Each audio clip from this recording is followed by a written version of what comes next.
Bismillahir Rahmanir Rahim. Alhamdulillahi Rabbil Alameen. Wa usalli wa usallam ala Sayyidil Awwaleen wal Akhirin. Nabiyyina Muhammad wa ala alihi wa ashabihi wa barik wa sallam. All praise are due to Allah, Lord of the worlds, and peace and blessings be upon our beloved Prophet Muhammad, the master of the first and the last, and upon his family, his companions, and all those who call to his way and establish his sunnah to the day of judgment. My beloved brothers and sisters, Assalamu alaikum wa rahmatullahi wa barakatuh. Alhamdulillah, this is the continuation of our course on the miracles of the Qur'an, or the miraculous nature of the Book of Allah. And this course is intended to give us a different understanding of the book that we have in our hands. Because for many people, the book basically means tilawa. It is a recitation. It's something that you read. For some even, it's just really a decoration. So it may be put up in the house, it may be put onto the clothing or on the wall, and it may be just what appears to be a decoration. But the great scholars have shown us that to gain the true essence of the book, there's three aspects, and that is tahseen tilawatihi, wa tadabbur ayatihi, wa itba' awamirihi. So the first is to read it with tajweed, to learn how to read it with in the proper way.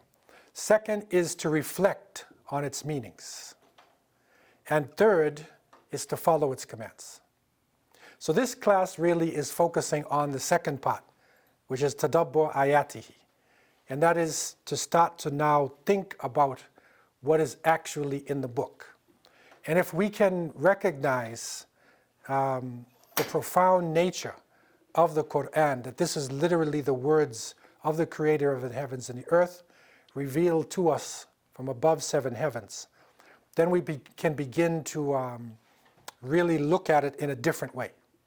And that is to look at it not only for ritual, but to look at it for meaning and guidance.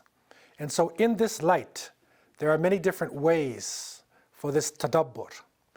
And we chose the concept of i'jaz, and that is the miraculous nature of the Book of Allah. Other scholars looked at it merely from a grammatical point of view, or merely from a ahkam, the laws that come out of it, but we want to look at it in relationship to the miracles. And as we understood in the last session, a miracle itself, because we have in our literature, in our understanding, mu'jiza. There's a concept of mu'jiza. This comes from the verb ajaza. And ajaza is to be unable to do something, something that's sort of beyond you, right? And so a mu'jiza is a miracle given to the prophets. And the term that's used, if it happens with a person who's not in a prophetic state, is karama. So there's a difference between mu'jiza and karama. Mu'jiza comes to the prophets, but karama can come to somebody else who's not a prophet, but yet Allah blessed them literally to have a miraculous event to take place. For instance, to give you an idea of karama, one of the great leaders, the great Khalifas, Umar ibn Khattab radiallahu anhu, when he took over as the leader of the Muslims, the Persian Empire had attacked the Muslims from the eastern side.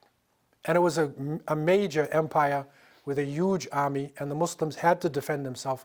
He sent forward Sa'd ibn Abi Waqqas radiallahu anhu and his forces into Iraq. And when they were in a particular area, the Tigris-Euphrates region, there was a group of the Muslim warriors led by a person named Sariya, radiallahu anhu. And they were moving to carry out a mission. And in front of them was a mountain with a pass. And the enemy were in ambush. So that if the Muslims went through this pass, the enemy would then hail down on them stones and then surround them and defeat them. And Umar ibn Khattab was in Medina, and is reported he was given the khutbah of Jumu'ah, and something came up inside of him. Some sort of feeling came up inside of him, and so he shouted, Ya Sariya al-Jabal. Right? And obviously the people in Medina probably looked at him like, something's wrong with him. Because Sariya is 1,000 miles away or so. But he said, and then Sariya reports later that they heard Umar's voice like booming loudspeaker. Today for us, it would be like a loudspeaker saying, Sariya, the mountain. And then when they thought about that, then they reanalyzed the mountain, and they were able to strategically move and to defeat the enemies. This is karama. They did not have mass communications, and it is something purely a gift from Allah subhanahu wa ta'ala. And this is what you can call, and this is a definition that we had, so because the scholars bring definition, you get a lot of books on miracles of the Qur'an. It is a supernatural event.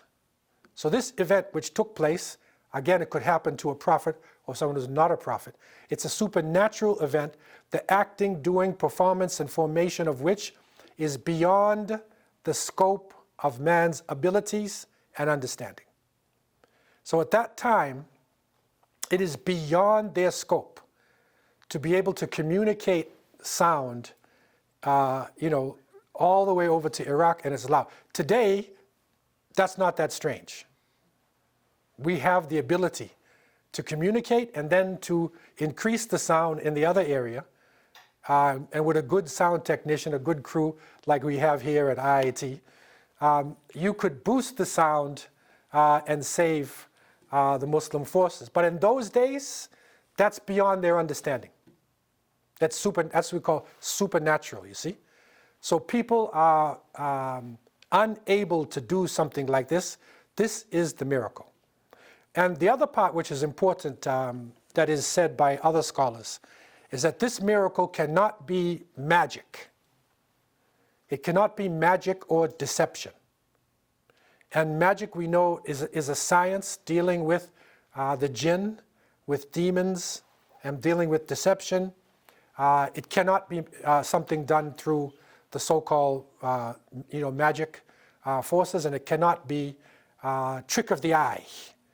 You have some magicians today who can actually psychologically move your eyes and your sight, and you can't notice something that is actually happening. That's a deception, right?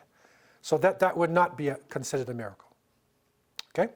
And the miracles, we know that the great prophets, of the great prophets, Ulul Azm and Rusul, there are some prophets who are considered to be the most resolute in carrying out their message. From them was Ibrahim alayhi salam. And Ibrahim was, as you know, was saved from a fire. He refused to believe in the idols of his people at the time living in Iraq. And because of this, and with the big idols that were there, he smashed the idols, left one, put a stick in its hand, and when they returned, he said, ask your idols.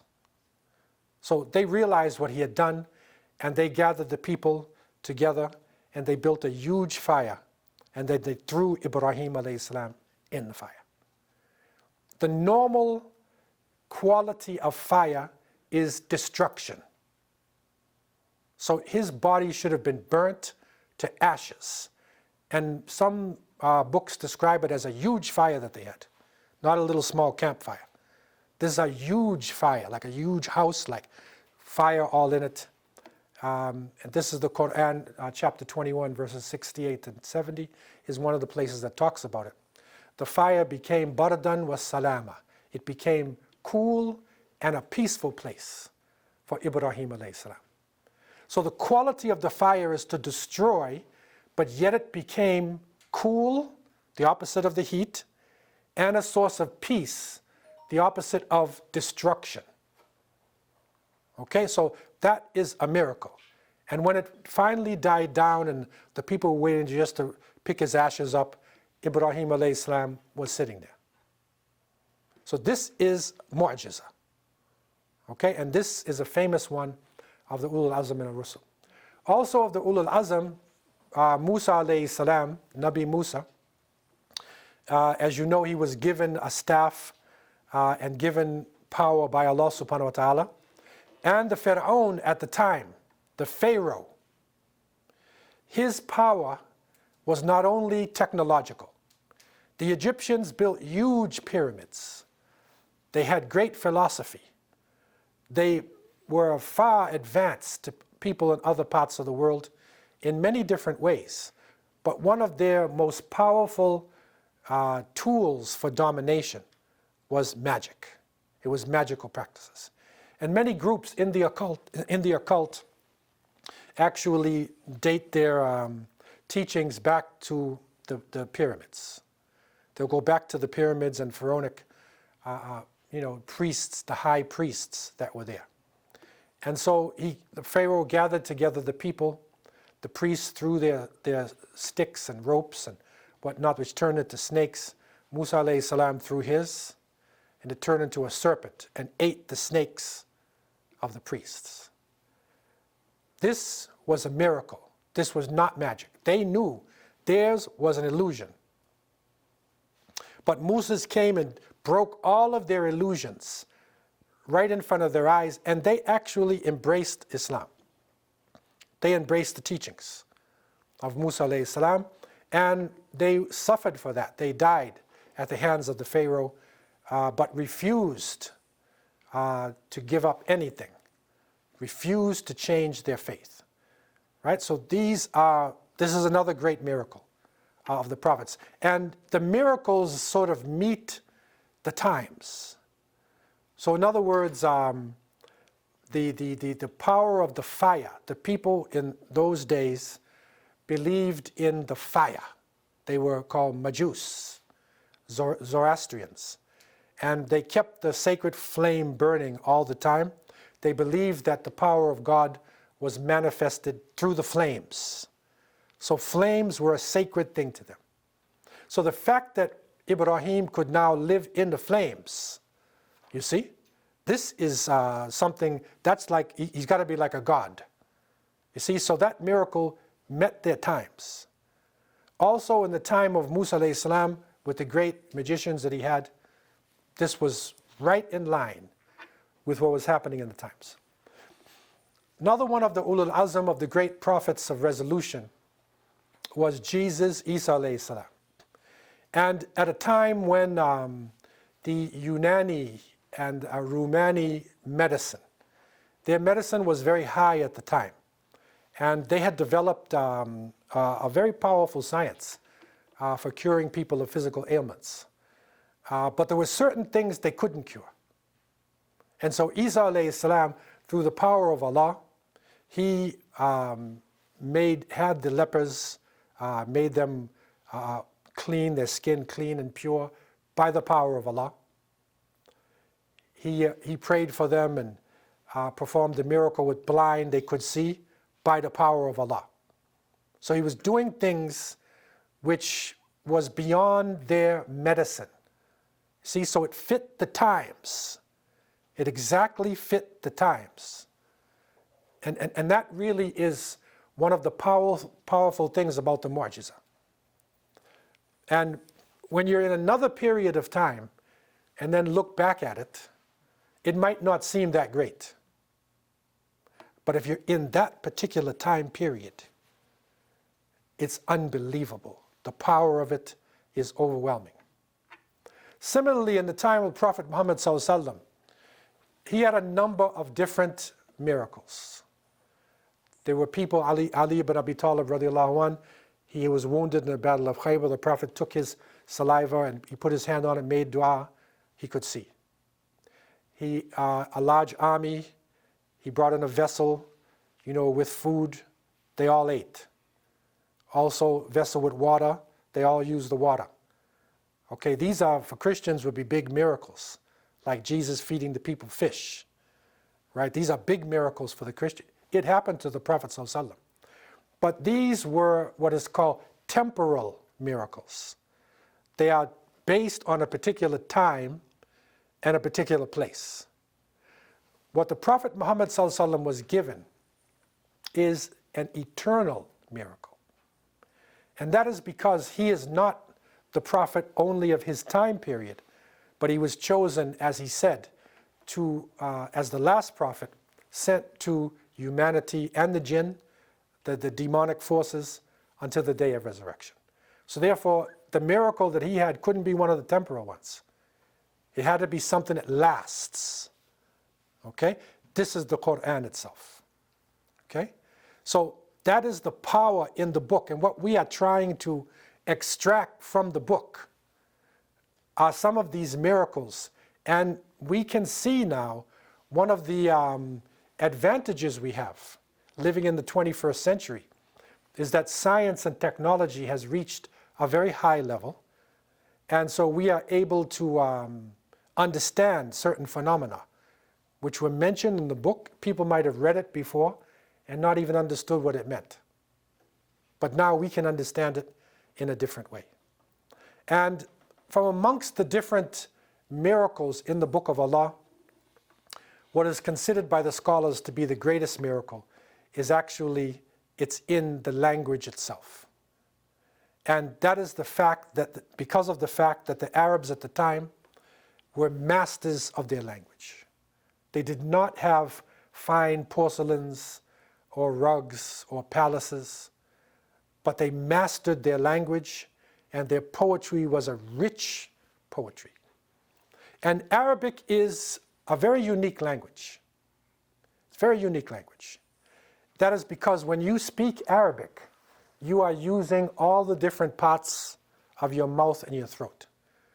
When you speak English, we're basically using the front of our mouth. Okay, if you start to learn French, you have to start using your throat now, right? Make certain sounds. Difference between French and English. It's pronunciation, right? When you start to learn other languages, you'll see that you're using other parts. Arabic is using all the possible parts of your deep throat, middle throat, upper throat, sides of your teeth, upper and lower. It's using everything. And it has a letter, dad, da, the sound of dad, which is not found in any other language on earth. And so it's considered to be lughat dad, the language of dad. Right? So therefore, when Arabs traveled to other parts of the world, it was easier for them to learn other people's languages.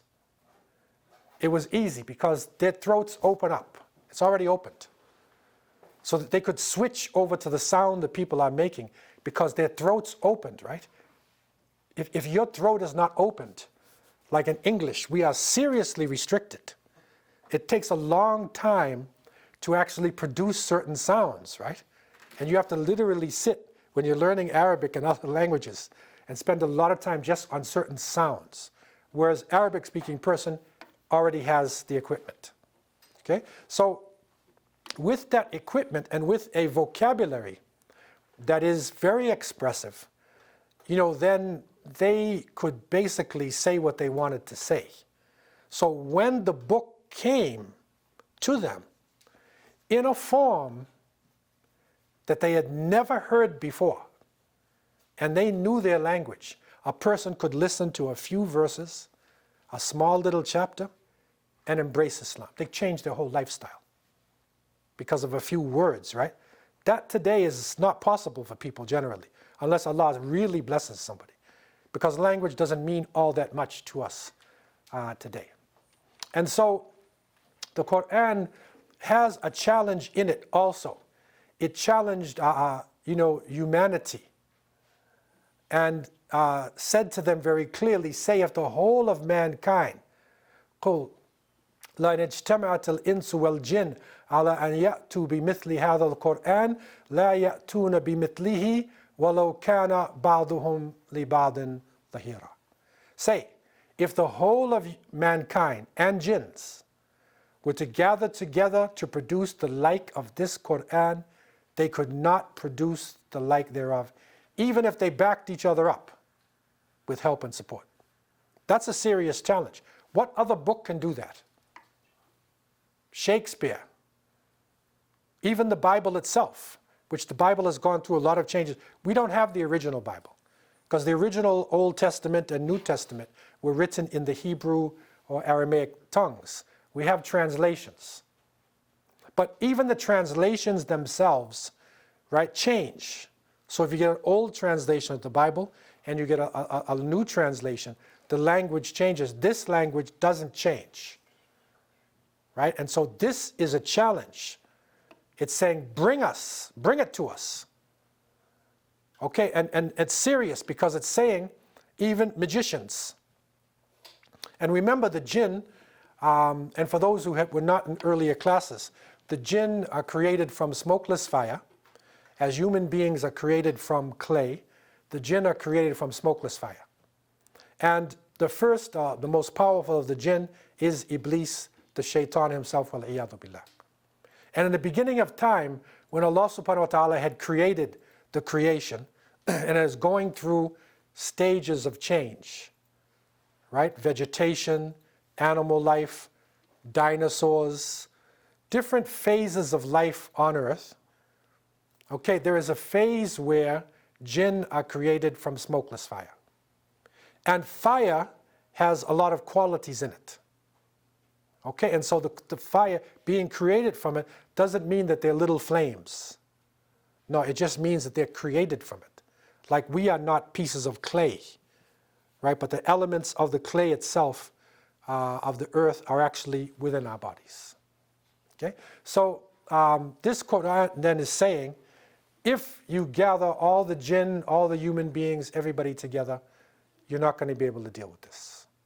Okay, and this challenge comes in many different ways. So basically, based on what we studied the last time, and just as a summary for you, where has humanity failed? Where is the i'jaz? Right, the i'jaz is to replicate the Qur'an's literary form. Okay, this is one of the areas.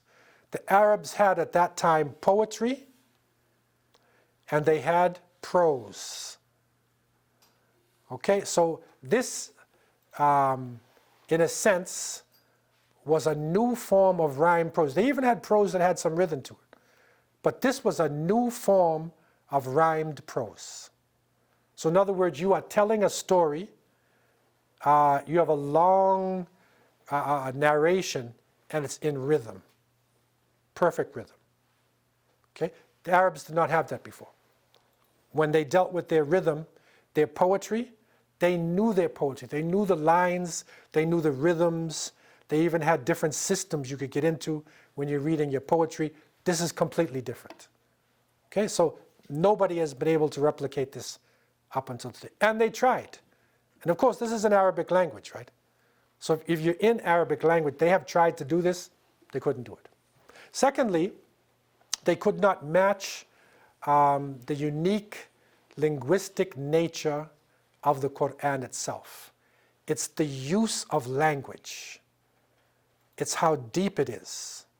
And it's like, as we learned before, as the Qur'an is beginning, and it is saying to us, Alif Lam Mim, ذَلِكَ الْكِتَابُ لَا رَيْبَ فِيهِ هُدًى لِلْمُتَّقِينَ. So in the beginning of Surah Al-Baqarah, second chapter, it says Alif Lam Mim, that is the book, or this is the book in which there is no doubt a guidance to those who have the consciousness of Allah. Okay? Now, the use of dhalika. If I had an object and I say, it's close to me, a book, I say, hada kitab, hada. Ma hada. But if it's far away, I say dhalika. Like this and that, right? So if you say dhalika in Arabic, you can't say it to something that's close to you. When you use dhalika, you use it to something far away from you, right? So in this case, it says, this is the book, it's coming far away. It gives you a picture of the book far away coming at you. Okay? This is a usage that they never had before. They never used their language like this before. Right? And it gives a type of literary flavor to it. It's a richness and a usage of the terms.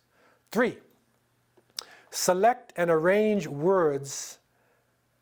They failed to select and arrange words like that of the Qur'an.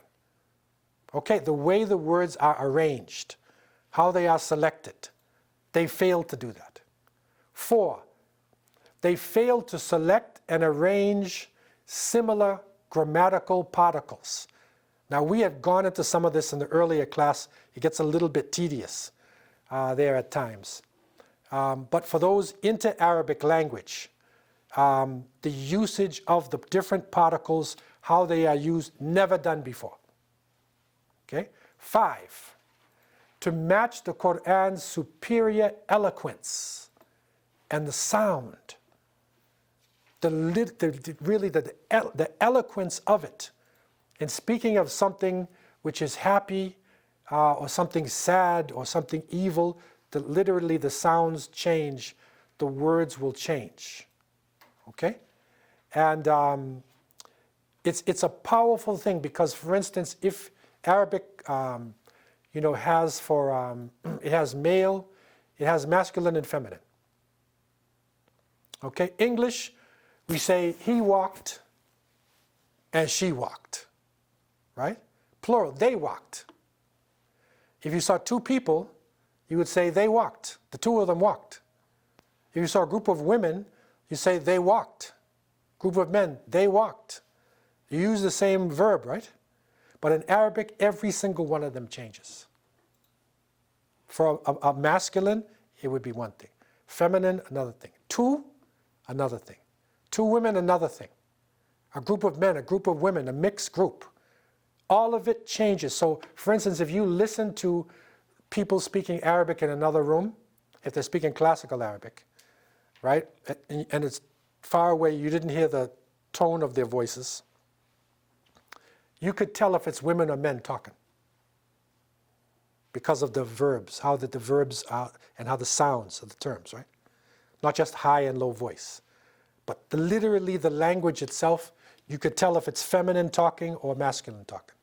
So for instance, when you greet, you say assalamu alaikum. Really, I should say assalamu alayka. And for you, assalamu alayki. Kum is the plural, right? And we say that out of respect. So literally, there's a way to talk for different groups. And the sounds gives you the feeling. It is a powerful force talking to you. It's something powerful talking to you, right? This is a special thing within the language itself, okay? Also, people fail to equal the frequency of rhetorical devices. And there are certain devices, repetition and use of certain terms. Nobody has done anything like this before. Okay, now the 2 points that we will be looking at more, and we'll touch on some of the other ones again. 7 is to match the level of content and information. Okay, so we're going to look at the content within the book and some of the information that's coming out of it. Okay, because this is more relevant to us unless we were Arabic speakers. And even people who speak Arabic, it's got to be educated Arabs. A person who's not educated speaking Arabic is going to get lost in the class, like everybody else. Educated person knows the nuances and the changes in the language itself and can appreciate it. So for us, we focus on number 7, content and information, and 8, people fail to equal the Qur'an's conciseness and its flexibility. Okay, so it's flexible. It's for 1400 years ago, 1200 years ago, future. It can even deal with technological age. Okay, that's the flexibility in the book. So we want to look at some of these different aspects in order to understand the miracles of the Qur'an itself. Are there any questions? This class is a workshop as well. So if you have any questions about anything, the floor is open for any questions anybody has so far. Everybody's okay so far? Now, again, what we will look at in terms of the meaning too that we touched on the last time, there are certain meanings that apply to everybody. So in other words, anybody who is challenged with this particular verse or this concept relative to science, doesn't matter what religion you are, if you have no religion, you're going to look at this book and say, oh, this is something. How do you do this? Right? But there are other meanings that if somebody believes in it, this is for believers, that you believe in it, it actually gives you another type of look at the book itself. And we're going to look at some of those meanings as well. So tonight, for the first class that we have, we wanted to look at some of the meanings in terms of the earth itself. Okay? Now, in looking at mountains, and we know the mountains of the earth are really spectacular. We are blessed here in Canada with amazing mountain chains, especially if you go to the west. If you travel across Canada, it's a beautiful thing on a train, and you travel Alberta and some of those areas there, you'll see beautiful mountain ranges. And the mountains go right down into the United States. There's a Rocky Mountain range that's there. On the East Coast, you have the Appalachian Mountains, and there are different mountain ranges. And the science of studying mountains is a very interesting science because mountains really play a very important part in the earth itself. And it is only recently, it's only since about 1960 that they were really able to penetrate this science. This is tectonics. Okay, so this, and because we have now the ability to penetrate even into the earth with our devices to see below the surface of the earth, we are able to see some amazing things. So in one case, there's a famous professor emeritus, Frank Press, and he came up with the theory, which is now recognized because of our technology, that the mountains have underlying roots. So in other words, just like when you see a tree, right, the real tree, the strength of the tree is below the ground. And based upon what type of a tree it is and what its needs are, the roots will actually move underneath to support the tree. So the little thing sticking up, that's not the whole tree. Okay, it's the same thing with mountains. And they came up with the concept that the roots, these are deeply embedded in the ground, and thus the mountains have a shape like pegs. They have a shape like pegs. Okay? And so the modern theory of plate tectonics, it holds that the mountains actually stabilize the Earth's surface. It's literally like you took a peg and you pounded it in to stabilize it. Okay, so this is the concept that they came forward with. And this is an example here of how it goes. And they use the Appalachian Mountains, but it's similar in the Himalayas and the Alps. And so the formation of it, you can see where the surface of the earth is, right? And now below it, how the roots actually go down into the bottom. Okay, so this is the concept of the plate tectonics. And the Qur'an itself mentioned, أَلَمْ نَجْعَلَ الْأَرْضَ مِهَادًا وَالْجِبَالَ أَوْتَادًا. Have we not made the earth as a bed and the mountains as pegs? We made the mountains as otad. And the word otad, watad, literally means when you set up a tent and you have the pegs that you use to put the tent, the Bedouins would put them into the tent to hold your tent down. This is the otad. So the Qur'an is saying that the mountains are like this otad that you put on the sides of your tent to hold it in place.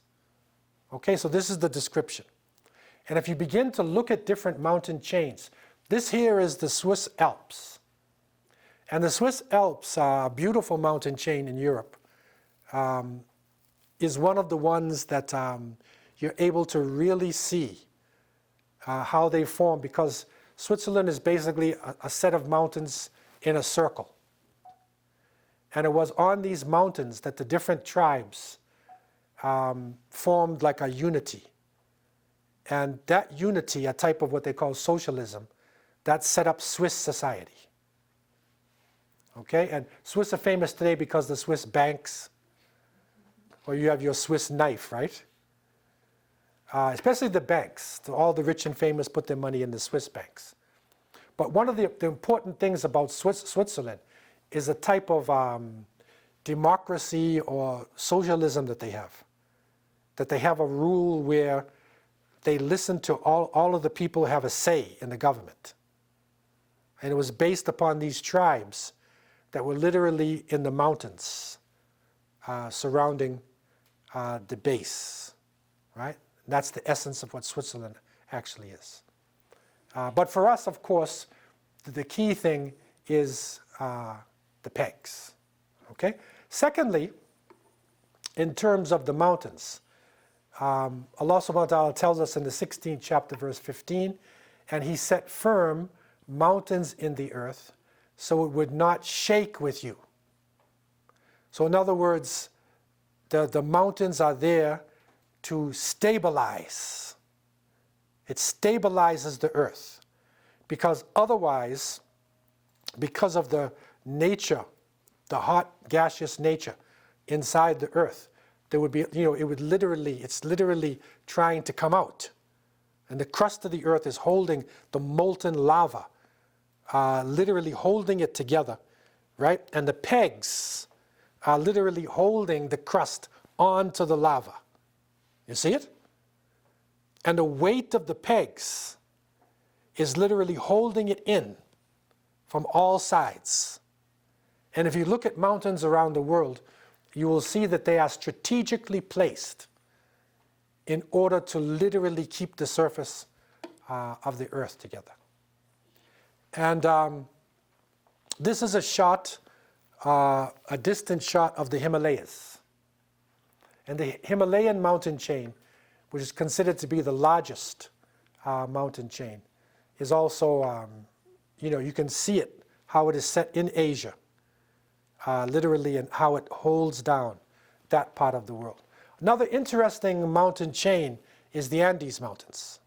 And the Andes Mountains in Peru, much of it is in other countries, but mainly, it's an amazing set, actually. And what they found out is that the mount is a spine, it dissects South America in two, right? So the Andes Mountains affects from the south, Argentina, Bolivia, Chile, Colombia, Ecuador, Peru, Venezuela, all of these countries. It literally dissects South America. And this is a dramatic shot from the Andes mountain. You can literally follow the chain, and you can see how it's literally holding down the earth in that part of the world so human beings can live. And you go north to the North America, and then you'll see the Rocky Mountains, Appalachian Mountains, like literally holding down our section, right, so that we can live. Okay, so the amazing, when this was put, this information was given to scientists, they were shocked. They were shocked. Because it's only from 1960 that they actually could penetrate the surface to know how deep the pegs were under the ground. That literally these things could be like pegs.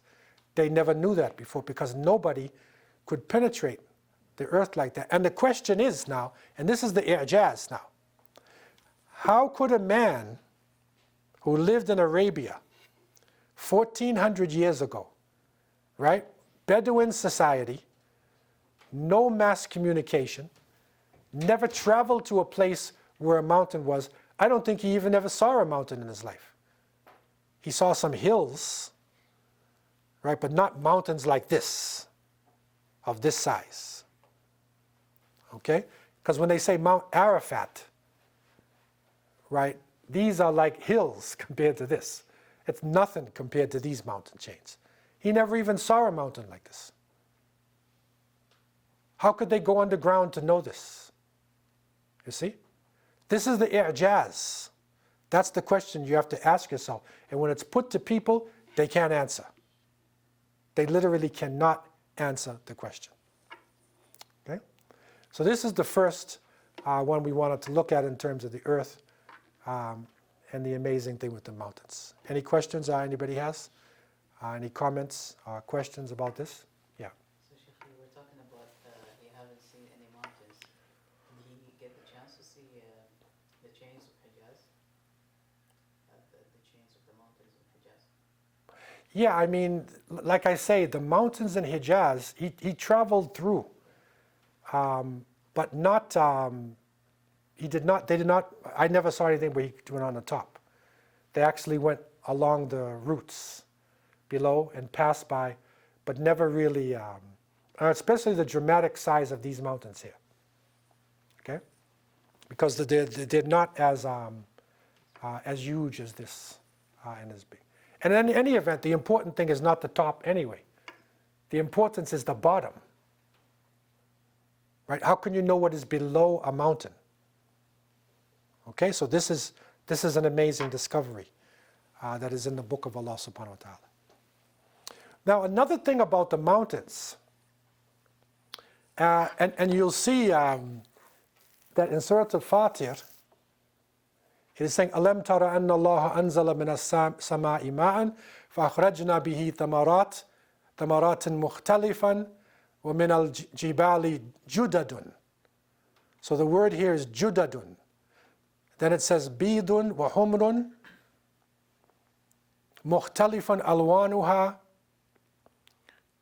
وَغَرَابِيبُ السُّودِ. So here the word that they look at is judud. And what this means is, it said, do you not see that Allah sent down water from the sky, with which we brought forth fruits of diverse hues? In the mountains there are white, red, of diverse hues, and pitchy, and a type of pitchy black. So when it's speaking of this judud here, it actually means diverse hues. It's like a stripe. It could also be used as a stripe, striped mountains. And it says that we have made striped mountains with red color, white color, a type of gray, black, different hues. And it mentions these striped mountains. Okay, and people read it in the Arabian Peninsula, and mashallah, their mountains are very plain because they don't have a lot of vegetation. There's no snow on the top, right? So it's very gray type of volcanic lava type mountains. But look at this. And this is not a painting. This is not a painting. Now remember what Allah subhanahu wa ta'ala said, right? That He, developed this, right? We brought this forth, right? Reds, whites, stripes. This is literally the Zhangyi Dangxia landform in Gansu province in China. This is real. This is a real mountain. Now, here's another look at that. See the people there who are coming to visit it? This one makes it more real to you when you see the people there, because that's like a tourist platform, and you look at the mountains. Look at that. And you can look this up now. You can Google it. This is amazing. I mean, if this is something to go to China for, right? Other than to buy some Chinese goods. Look at this. This is unbelievable. So it's literally what was spoken about in the book, and the Muslims in the early days had no clue of this. They had no clue that this red, white, black, gray, blue type of striped mountains actually existed. They just accepted it. But now, because of our advanced communication and travel, and this is a road, see the road going through it? Imagine going through there. It's like amazing thing. Like you think you're on drugs or something, like psychedelic, LSD or something. Yeah, it's like a painting. It's amazing. Scientific proof of why it's like that? Yeah, I mean, I haven't gone into the science. There's something to do with the minerals, and it's something that comes out of it that turns it into these colors. I don't know what it is. In lines. Yeah, it's something that must be falling down in certain ways. And if you can later on look it up tonight and see what it is, it's amazing. You can get a lot of good shots online too of this. And they actually had another one in Peru. This one here is not as dramatic as the one in China. This is not a good picture. But they have a set in Peru as well, on the Andes. Striped mountains. So this is something which again was not known, obviously, by Arabs in the Arabian Peninsula. It's in the book. It's in the book, man. And now we can see it. Now another area we want to look at, and this is an amazing thing. And we have a lot of stories that we grew up, many of you grew up watching Superman and Supergirl, Superwoman, right? And Kryptonite, right? From Krypton, right? The planet Krypton, you all know the story of Superman, right? And, but this is true story. Where does iron come from? Hadid. And this is so important that in the Qur'an there is a chapter called Surah al-Hadid, the chapter of the iron. It's literally a chapter. Where did iron come from? So most people would say, well, it's a metal. It was just in the ground and people dug it up and whatever. Now, when science looks at this now, right, this is what they found out. Number one, that iron makes up about 5% of the Earth's crust. You'll find different forms of iron. And in the core of the Earth, that would be the gray circle in the middle. That would be the core of the Earth. That this core is actually as iron and nickel, another metal called nickel. Right? That makes up the core of the Earth. Okay? And you see the other layers that are there, molten substances and whatnot. The scientific position, this is not our story. It's not a Greek fable. Scientists believe that iron is an extraterrestrial element that was sent down. It was not formed on Earth. And it's not from Krypton. It was not formed on Earth. They cannot explain the origin, and their position is, and you go to Wikipedia, go to scientific journals, it's extraterrestrial. And literally, it came down as a meteorite, literally like a meteorite, coming down to the surface of the Earth. Now, the core of the Earth, how did that happen? Some scientists I'm not a scientist, but they go back to the beginning. They believed that the Earth was like there was a big bang and everything cracked, and it's from the iron from that the core of the Earth, which got molten, that's where it came from. But that's not what's on the surface. It wasn't on the surface. And it was because of meteorites hitting the Earth. So it came down on the Earth, right? And it formed. This here is probably the largest intact meteorite in the world, in Namibia. It's 60 tons, 2.7 meters, the Hobart meteorite. It's probably about the largest one that they have that's literally intact.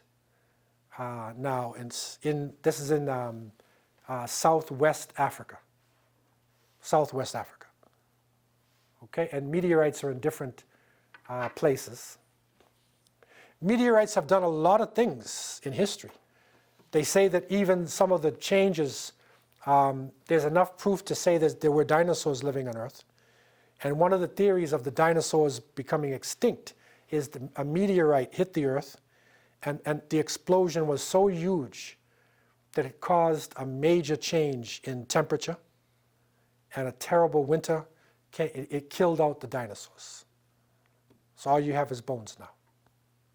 Because if dinosaurs and human beings lived together on Earth, we wouldn't have a chance. You've seen Jurassic Park before. We wouldn't have a chance, but that's not Jurassic Park. That's reality. And you know what dinosaurs are the most dangerous ones? Come on, basketball fans. Raptors. Raptors, right? You know why raptors are so dangerous? Because they work as a group. Right? They communicate with each other as a group. And they move in. The T-Rex is monstrous in size. But in terms of killing nature, the ability to kill, the raptors are the most dangerous group. And this is our meteorite on the right. That's like an iron, like a piece of that came down. Now, when the scientists also checked, and they found that the energy of the early solar system was not sufficient to produce iron. You could see all types of metals and things being formed, but it could not produce iron. The energy to form one atom of iron was calculated to be 4 times as much as the energy of the entire solar system. This is a serious thing that you have when you got that little piece of iron there. That's probably some kind of plastic. But if you got a real piece of dagger or a piece of iron, right? It's a serious substance that's in it. And when you actually go deep inside of it and break it down, there's no way that it could have been formed on Earth. Okay? So the question is, and scientists are not going to say, they don't want to talk about God, right? They don't want to say there's a superpower up there. But yet they're recognizing this is an element which takes all the energy, more than the whole solar system, to form. We can't form it, and it came down to Earth from the outside. Look at this. What is it leading to? What is it leading us to? Surat al-Hadid, right? And it's telling us very clearly, لَقَدْ أَرْسَلْنَا رُسُلُنَا بِالْبَيِّنَاتِ وَأَنزَلْنَا مَعَهُمُ الْكِتَابَ وَالْمِيزَانَ لِيَقُومَ النَّاسُ بِالْقِسْطِ وَأَنزَلْنَا الْحَدِيدَ فِيهِ بَأْسٌ شَدِيدٌ وَمَنَافِعُ لِلنَّاسِ. Okay? So this is the key point right there. وَأَنزَلْنَا الْحَدِيدَ فِيهِ بَأْسٌ شَدِيدٌ وَمَنَافِعُ لِلنَّاسِ وَلِيَعْلَمَ اللَّهُ مَنْ يَنْصُرُهُ وَرُسُلُهُ بِالْغَيْبِ إِنَّ اللَّهَ قَوِيٌّ عَزِيزٌ. And so in this verse, it is saying, and we sent aforetime our messengers with clear signs.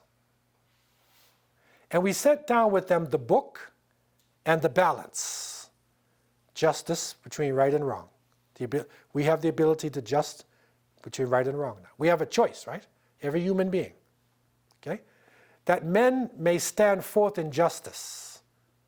We set down iron, in which is material for mighty war, as well as many benefits for mankind.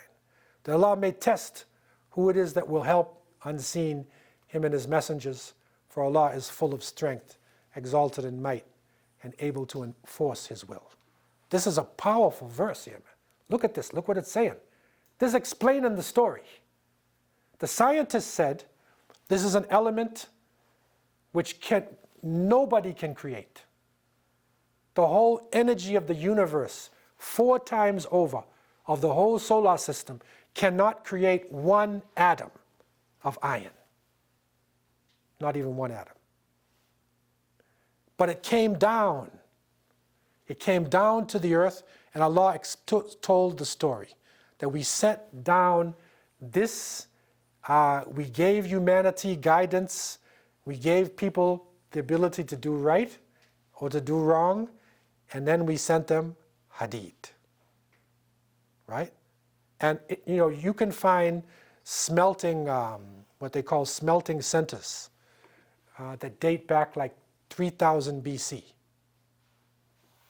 where people actually started smelting in certain parts of the world. In Egypt, they smelted.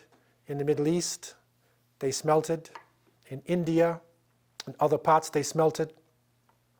And the unfortunate thing about people is that the majority of the times, when the people got the hadid, what did they do with it? They start conquering the other people. Because now your sticks, or you're fighting with stones, or if you found some of the elements in the earth like bronze, you can find gold, you can find metals in the earth. When you strike with your hadid, you smash everything in sight. Nothing can stop a weapon, right, made of iron. And so they used it. Warfare came. You see, as the Qur'an is talking about, right, we sent down the iron, which in it, right, it can make war and also great benefits. There's great benefits that come out of this. And I can understand this. My father was a welder in Massachusetts, and they used to make the ships for the American military, for the Navy in Quincy, a place called Quincy, Massachusetts, and he used to work on big skyscrapers, right? He's a welder. So this is like they call it in Arabic, haddad.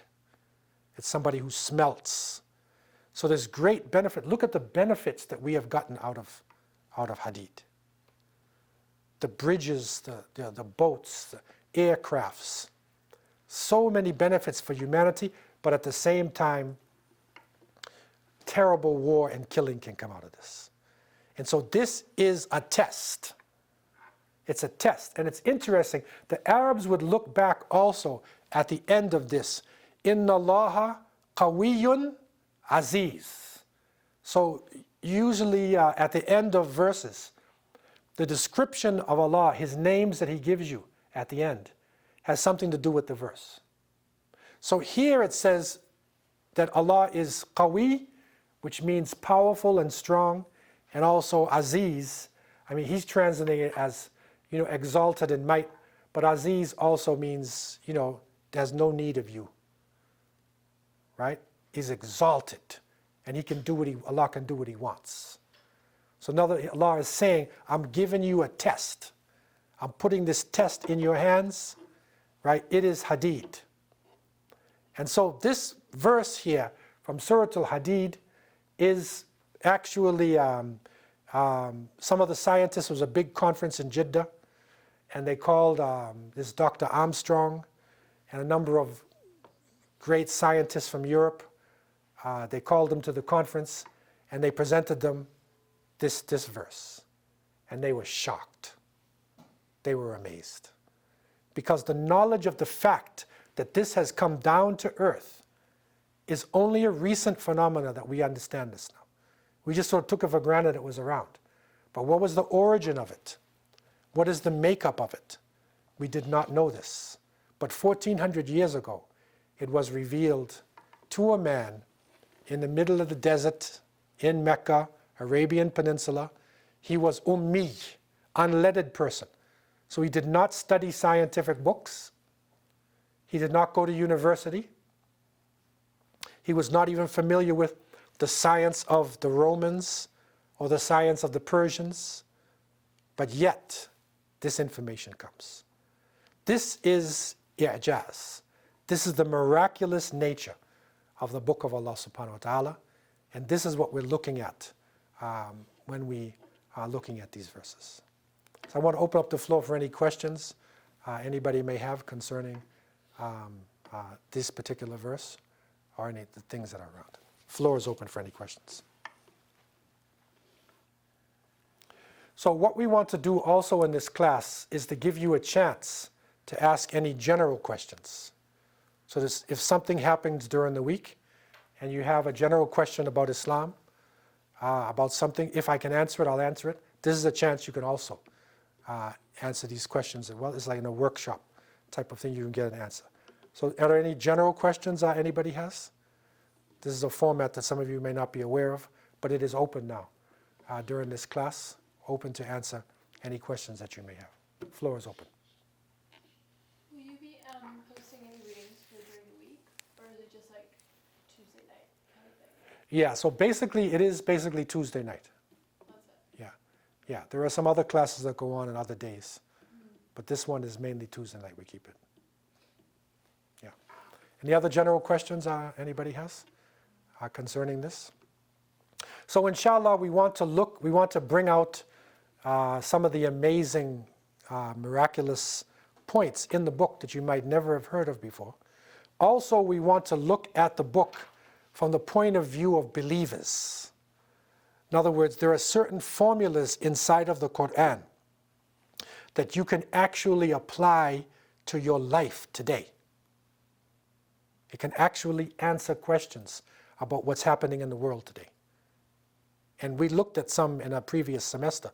We want to continue this, to give you actually formulas for living that actually come out of the book. That's a part of i'jaz that you don't normally see when you get books dealing with the miraculous nature of the Qur'an. They generally look at the science. But we want to look at it from the linguistic point of view, the meanings, right? The content. And it's not just content to be amazed with, but how can you use it in your life? So we want to look at some of the some sections that have this content base, also to give you the best, out of the Qur'an. Okay. Any other final questions that anybody has?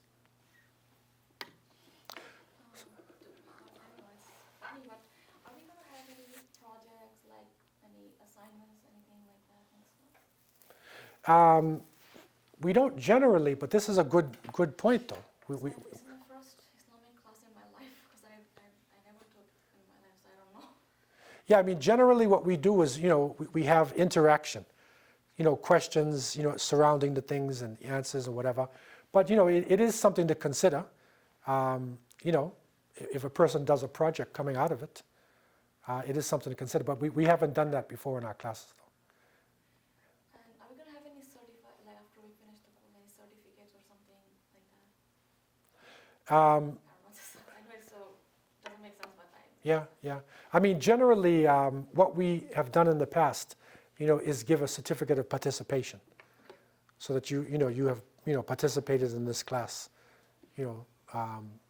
signed by the teacher, whatever, so that if that's presented to other Islamic studies teachers, they know the institute, and they know the teacher that you participated in this class after a certain. But this is a very good point in terms of the projects, and definitely encouraged if somebody has any ideas about projects. But generally we don't in this particular class. But one part that you can take advantage of is the question and answer period. That's the interactive session. So if you have certain personal questions, things dealing with Islam, something you didn't understand during the week, even outside of this, right? We have an open period also where you can have that answered as well. Okay? Okay, so inshallah we'll close the class and we'll see you next week. Have a safe journey home. Wassalamu alaikum.